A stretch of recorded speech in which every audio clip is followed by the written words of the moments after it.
বছরখানেক আগে প্রেমিক ও বন্ধু হাসান আজাদকে বিয়ে করেন অভিনয় শিল্পী জিনাত শানু স্বাগতা। বিয়ের ১৩ মাসের শেষে স্বাগতা জানালেন তিনি মা হতে যাচ্ছেন। শুক্রবার প্রথম আলোকে স্বাগতা বলেন, চিকিৎসক জানিয়েছে সবকিছু ঠিকঠাক থাকলে আগামী মে মাসে তিনি মা হবেন। অন্তঃসত্ত্বা স্বাগতা কাজও কমিয়ে দিয়েছেন, নাটকের শুটিং এখন হাতে নিচ্ছেন না, তবে স্টার গসিপ নামের একটি অনুষ্ঠানের উপস্থাপনা করছেন। স্বাগতা বলেন, এই অনুষ্ঠানে কায়িক পরিশ্রম সেভাবে নেই, পুরো কাজটা বসে বসে করতে হয়, তাই করছি।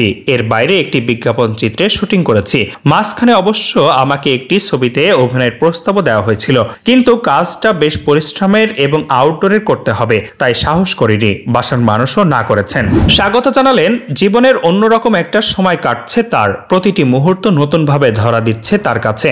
বললেন, সত্যি এই অনুভূতির কোনো তুলনা নেই। বাসার সবাই এখন আমাকে নিয়ে সিরিয়াস, সবাই আমার ব্যাপারে এখন অনেক বেশি আন্তরিক। পুরো সময়টাও আমি বেশ উপভোগ করছি, তবে সবার কাছে দোয়া চাই সবকিছু যেন ঠিকঠাক ভাবে হয়।